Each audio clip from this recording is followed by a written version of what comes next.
Good morning, all of you. I am Dr. KSR Radhika, Associate Professor in the Department of Computer Science and Engineering, SRKR Engineering College, Bhimbar.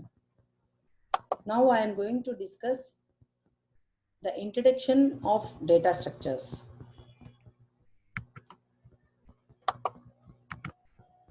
The objectives of today's lecture are to learn the data structures, why data structures are required, and to explore the different data structures types and what are the limitations of arrays and differentiate the linked list with arrays. So first of all, we will see the basic terminologies. What is meant by a data? Data is a value or set of values. So it can be single value or set of values of same type or of different types also. Structure. What is meant by structure is the way of organizing the information.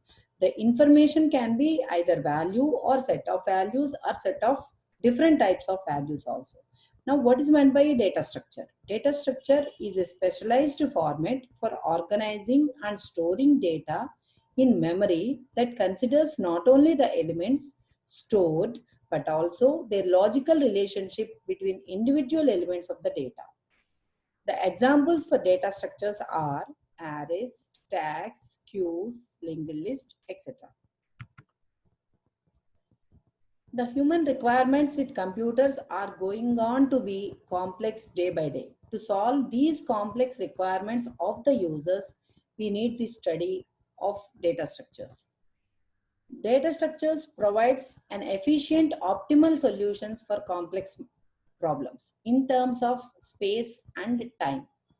That is with minimum time and minimum, that is using the minimum resources of our system. It also provides the latest solutions to the human requirements.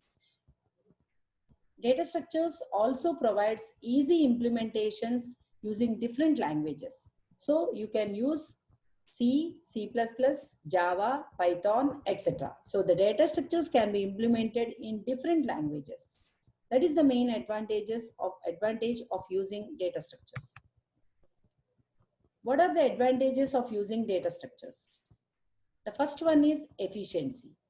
Whenever we are trying to search for different elements or whenever we are trying to search the data in a huge data, then using data structures is a very good way of getting the solution in minimum time. So that means instead of searching for the data linearly, that is using some arrays, you can use some data structure like ordered array, binary search tree, etc. So by using these data structures, you can improve the efficiency of your application. The next advantage is reusability. Reusability means once the data has been or the data structure has been constructed, it can be reused by different clients. That means once it is constructed or once it is implemented, it can be used as libraries by different users. That is the advantage of using data structure. Another one is abstraction. That is abstraction means, so here we can say that the data structure is specified by abstract data type. That is, whenever you are using this ADT or abstract data type, so we can say that the client program uses only the data structure through the interface only. So by doing like that, we are hiding the implementation details from the user. So that means we are hiding the important data, whatever that is required for our application. So that is possible by using these data structures. Another advantage is processor speed. So nowadays the data is being increased day by day. So we are having large amounts of data. So in such cases, so if you use a data structure for processing such data, so then you can speed up your application. So that is another advantage of data structure. And another one is data search. Data search is also, so because of this huge amount of data, it is slowing down the searching process. That is day by day it is being the time is being increased. So by using a data structure, and you can use certain applications like ordered array or binary search tree, so to improve the search of search application. Another one is multiple request. So whenever you are using whenever we are using in different applications, so we can say that the requests are more. So that means thousands of users will be uh, requesting for the data. So when these requests are more, so then also we can use data structure which will improve the efficiency of your application. The next one is classification of data structures. Data structure is mainly, we can say that it is divided as primitive and non-primitive. So primitive means we will have the normal primitive data types like integer, character, float, pointers, etc.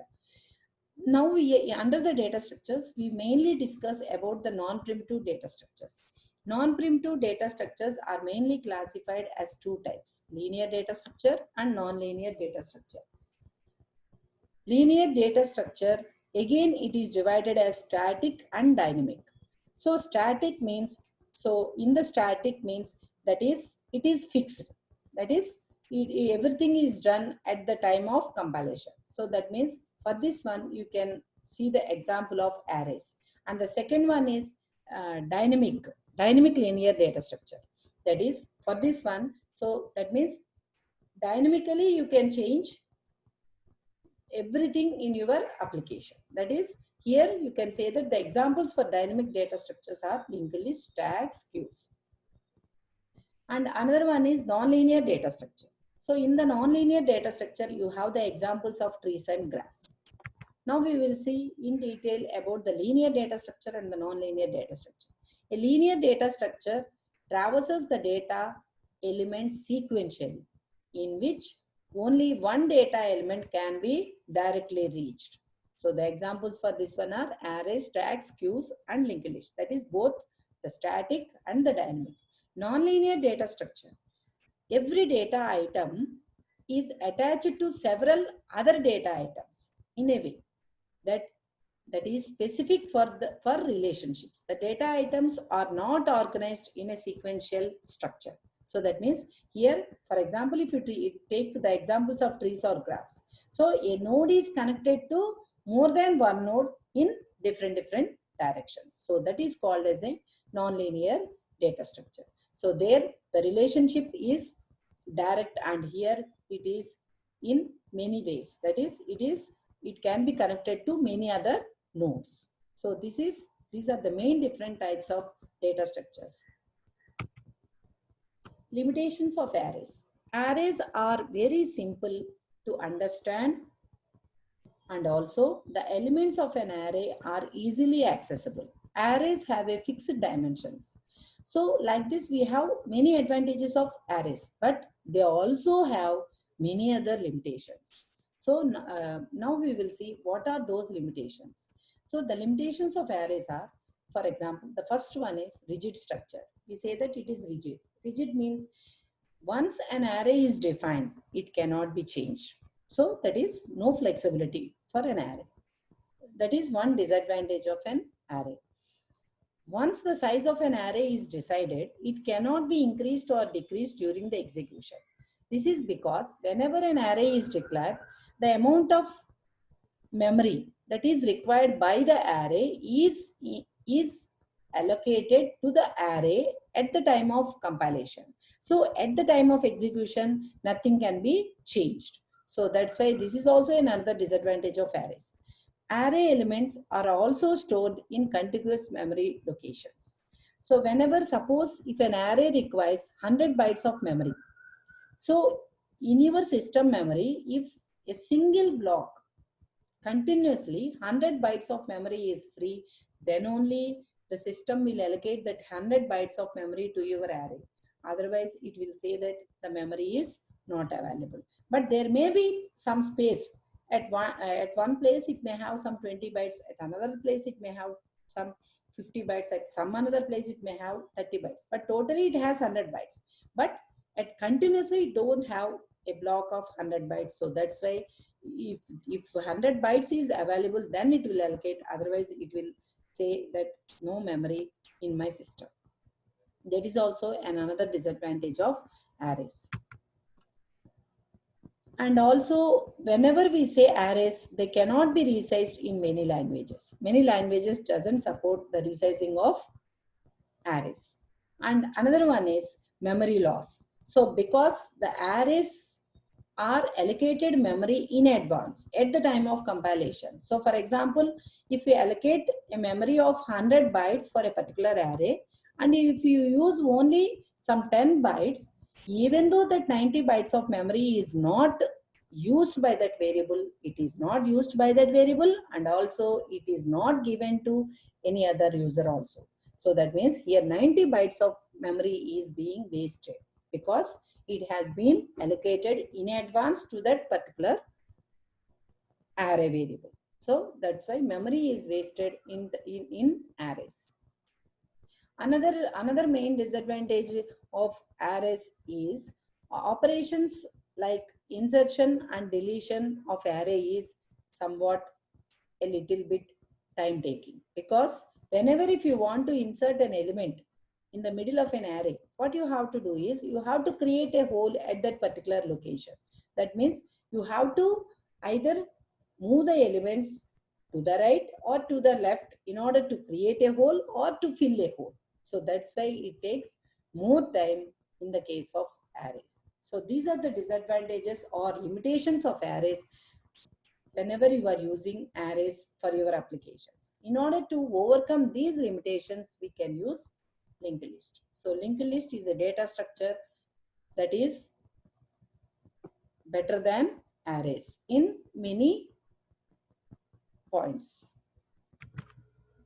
So this here now we are going to discuss the differences between arrays and linked list.